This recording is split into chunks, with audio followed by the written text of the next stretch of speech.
Hello, I'm Milosz Rewiński and this is Military Mind. Armed conflicts, defense and security, land, sea and air. We've got you covered. And as always, we begin with a battlefield update. Overnight on Sunday, Ukrainian forces launched a massive drone attack on an oil refinery in the Astrakhan region of Russia. At least one person is known to have been injured and was taken to hospital. According to the head of the region, one of the targets was the fuel and energy complex located there. As a result of falling debris, a fire broke out on the facility grounds, with one victim being hospitalized. Russian Telegram channels reported overnight that drones had struck the city of Yeysk in the Krasnodar region.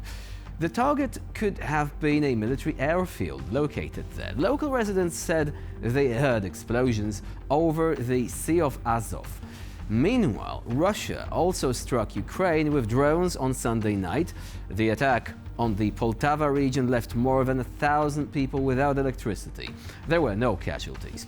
On the battlefield, the Donetsk sector continued being the hardest part of the front. In the Toretsk direction, Russian troops ran out of steam or took a break. Also in this direction, a Russian tank column was defeated. The exhaustion of Russian forces in this area is evidenced by the participation of the elite Russian regiment recruited from the servicemen of the main directorate of the Ministry of Defense, which is responsible for the protection of nuclear weapons and other nuclear facilities. Meanwhile, in the Bakhmut sector, according to the Ukrainian military expert Konstantin Mashoviets, Russian paratroopers managed to push the Ukrainian defense forces out of the central part of Chasiv Yar, inflicting heavy losses. At the same time, attacks north and south of the city were not successful. Furthermore, Ukrainian defenders eliminated Russian positions in the Pokrovsk sector during a fire strike. The successful operation, codenamed Earthquake, was carried out by the Special Purpose Brigade Azov of the National Guard of Ukraine. As reported by the Azov Brigade, several explosions were planned at the target location. Soldiers were tasked with conducting a fire strike and destroying enemy positions near Pokrovsk. Moving on now to the Middle East, a child has been killed and 4 other civilians injured as militants aligned with Syrian forces launched a volley of rockets at a residential neighborhood in Lebanon's eastern province of Baalbek Hermel. Lebanon's official national news agency reported that rockets fired from Syrian territory had landed in the Lebanese village of Qasr, near the border. This was followed by a Lebanese army reconnaissance drone patrolling the skies over the Hermel district and border areas near Syria. The Lebanese national news agency later reported that the bodies of 3 Syrian militants had been handed over to Syria via the Lebanese Red Cross. Last month, more than 10 people were injured after shelling from Syria's rural Qusayr province targeted border towns in Lebanon's Hermel region. Now, a Ukrainian soldier filmed the moment a Russian fiber-optic controlled drone was intercepted by anti-drone nets. Unlike conventional UAVs, these drones are immune to electronic warfare interference, as they operate through a direct fiber-optic cable rather than radio signals. This makes them particularly difficult to jam, giving Russian forces an advantage in contested airspace. However, the footage demonstrates that physical countermeasures, such as specially deployed nets, can effectively neutralize these drones. The use of such tactics highlights Ukraine's ability to adapt quickly to evolving threats on the battlefield, finding innovative solutions to counter advanced enemy technology. Прилетіло тільки що на оптоволокні. Зацепила за сітку нашу.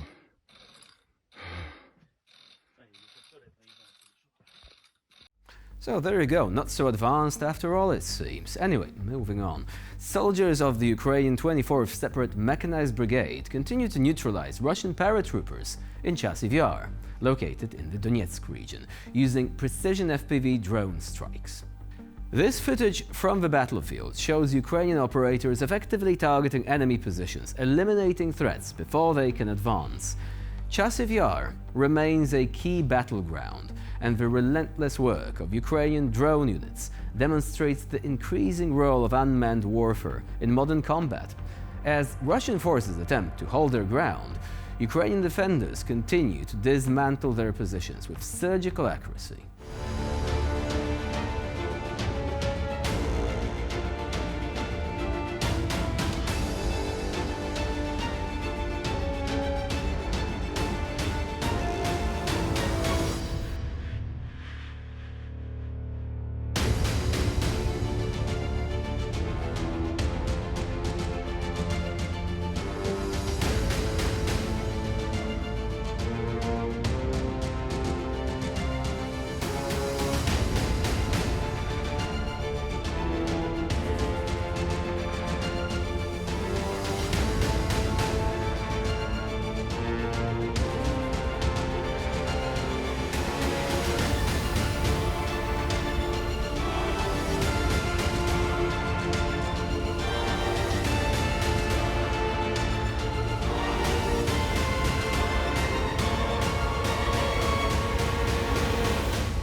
Again, these Russian troops didn't stand a chance. It is an interesting fact that there have been situations where a Russian soldier would surrender to a drone. He would then be led away to Ukrainian positions and captured.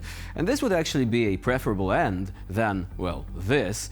Unfortunately, this is what indoctrination does. Many of these troops could have surrendered, but did not. Anyway, moving on. Ukrainian special forces from the 6th Separate Ranger Regiment conducted a successful raid on Russian positions in the Kursk region, eliminating 10 soldiers altogether.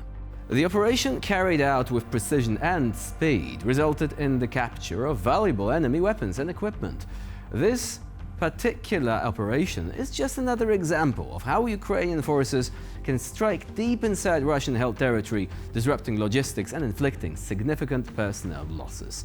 The Rangers' ability to execute such high-risk missions highlights their expertise in reconnaissance and assault tactics, further demonstrating Ukraine's evolving offensive capabilities beyond the front lines.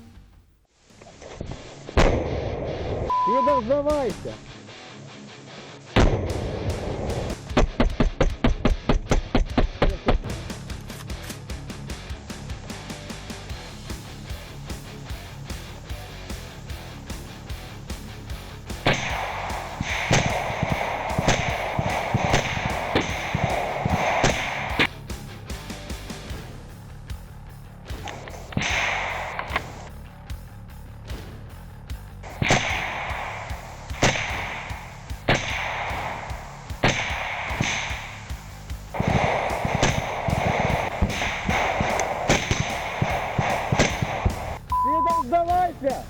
Будешь живой!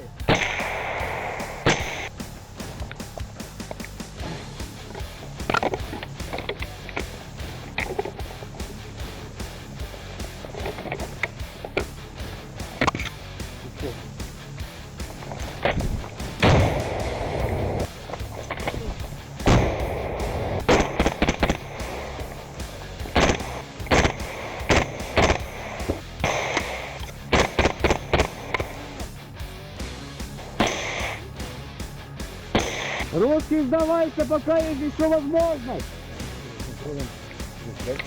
Один и другой. Выходи, ты будешь живой.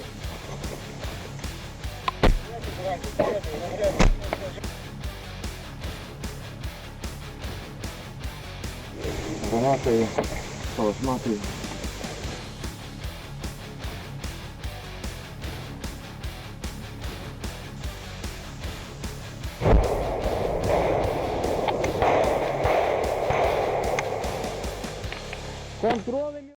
Of course, recent reports indicate that the Kursk operation has suffered a major setback. However, before passing any judgments, it's important to remember that the goals of such operations are not always stated openly. It was debated that it might have been intended, perhaps, to provide a bargaining chip in the form of a Russian region controlled by Ukraine. But another objective could have been to draw Russian forces away from a possible attack elsewhere. And of course, we will not get the information until some of the files and documents are perhaps released released in the future. For the time being, this all remains in the realm of speculation, as some stuff has to remain confidential for the purpose of the military. And so another episode of Military Mind comes to a close. Next deployment at the same time tomorrow, and in the meantime, please stay with us here on TVP World.